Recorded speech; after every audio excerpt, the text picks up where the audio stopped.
Hi guys, this morning we are going to fix our tomato trellis. So I'm going to show you today how we do that and how we prune our tomatoes. So this tomato trellis has been made with eucalyptus from our trees. You can actually see the eucalyptus trees or its brothers and sisters in the background there. Eucalyptus rots in the ground, so to make it last several years, what we do is we take off the bark. We take off the bark, and then what we do is we burn the bottom. So the bottom, the outside, turns to charcoal, as charcoal doesn't decompose. So these we've had in another garden for 3 years, and they haven't even decomposed at all. And this one we've just made. Then we put them in the ground, and we make them about 2 meters high, and then we level the tops. And then we put some supports in, some brackets to make the top a bit stronger, and then we put some wood on top on each side, and those bits of wood will be directly above the tomato plants, ready to connect the string. So what we're doing is we're tying a piece of string at the bottom.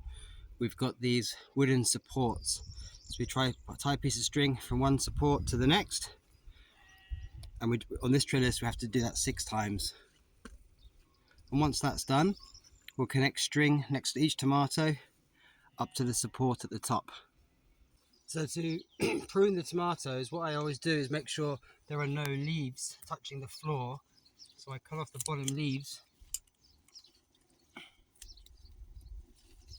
and then I take the string and just wind it around the tomato plant.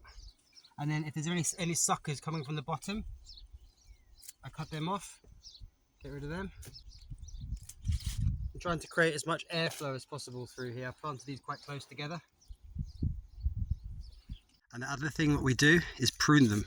So we go down to each leaf, and then in between the leaf and the stem, you get the sucker coming out, which will grow into basically another tomato plant or a leader.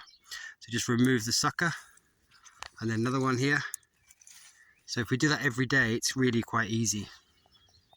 So I just need to go and do that to all of these plants.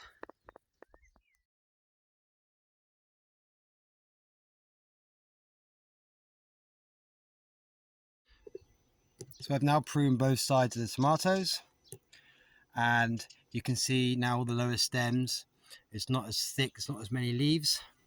So there's much better airflow now, and that's one of the ways to try and reduce disease. And what I'll keep doing is pruning these and twisting them around the string as they grow up. Right now I've got to collect all of the leaves and give them to the pigs. One other thing I also do to help prevent with pests is I have in between planted basil and parsley. So I've got basil and parsley planted between all the way along. So I just had to nip off all of the basil leaves as I was pruning the tomatoes as well. So thank you for watching my video on my tomato trellis. I'll post some update videos as this garden starts to produce fruit, more fruit in fact, because we've already got lots of courgettes and cabbages and lettuce ready, but I'll give you some more updates later in the year.